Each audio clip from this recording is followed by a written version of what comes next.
సహజంగా తిరుపతి మీద అనేకమైనటువంటి విషయాలు వస్తాయి.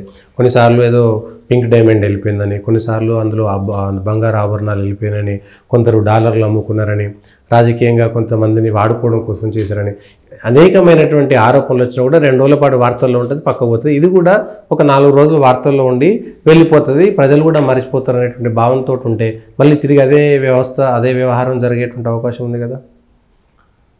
మీరన్నది వాస్తవమే.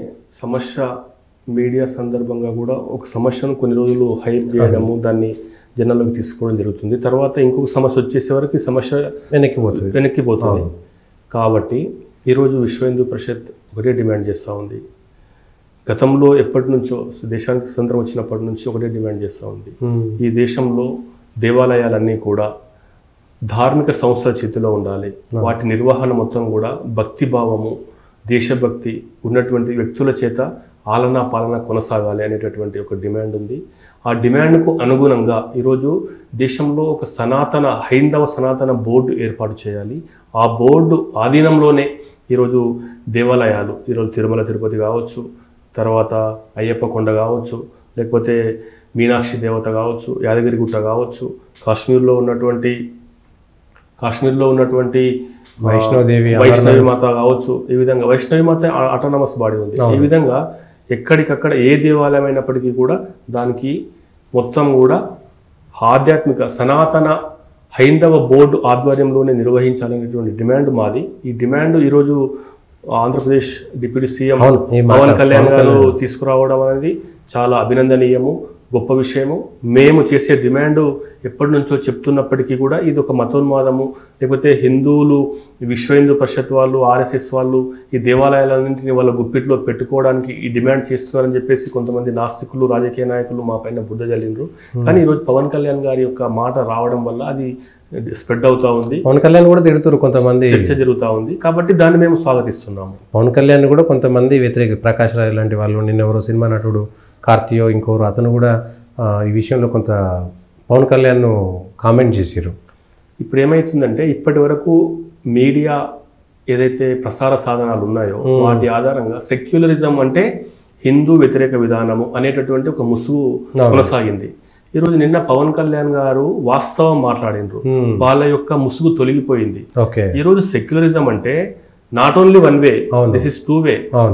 ఎందుకోసం అంటే హిందూ వ్యతిరేక విధానాలను మాత్రమే మీరు మాట్లాడకండి, హిందువుల్లో ఉన్నటువంటి హిందువులపై జరుగుతున్నటువంటి దాడులను కూడా మీరు మాట్లాడాలి అని చెప్పేసి స్పష్టంగా స్టేట్మెంట్ ఇవ్వడం జరిగింది. ఈరోజు ఒక మసీదులో కావచ్చు, ఒక చర్చిలో కావచ్చు ఇలాంటి ఘటనలు జరిగినట్లయితే ఇది గ్లోబల్ న్యూస్ అయ్యేది, ప్రపంచవ్యాప్తంగా న్యూస్ అయ్యేది. ఒక మక్కాలో ఇష్యూ జరిగింటే, జెరూసలేంలో ఒక ఇష్యూ జరిగింటే ఇది ప్రపంచవ్యాప్తంగా గ్లోబల్ న్యూస్ అయ్యేది. తిరుమల తిరుపతి దేవస్థానానికి, సాక్షాత్తు కలియుగ దైవానికి ఇంతటి అపచారం జరిగింది.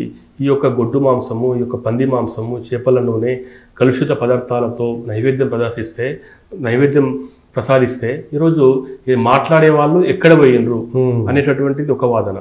కేవలం ముస్లింల పైన ఏదో అటు ఇటు జరిగితే దానిపైనే రెస్పాండ్ అయ్యే మీరు హిందుత్వం పైన ఎందుకోసం మాట్లాడడం లేదు అనేటటువంటి విషయము పవన్ కళ్యాణ్ గారు చాలా చక్కగా ఎక్స్ప్లెయిన్ చేసిండ్రు. హిందుత్వం పైన మాట్లాడితే మీరు సెక్యులరిస్టులు మాత్రమే అవుతారు, ముస్లింలకు క్రిస్టియన్స్కి అనుకూలంగానే మాట్లాడితే సెక్యులరిస్టులు. అది భావన మీరు తీసివేయండి. అన్ని మతాలు సమానం అన్నప్పుడు మరి హిందుత్వం పైన దాడి జరిగినప్పుడు, హిందుత్వానికి అవమానం జరిగినప్పుడు, హిందువుల మనోభావాలు గాయపడ్డప్పుడు మీరు ఎందుకు మౌనంగా ఉంటున్నారు అనేటటువంటి విషయం చర్చ జరుగుతూ ఉంది.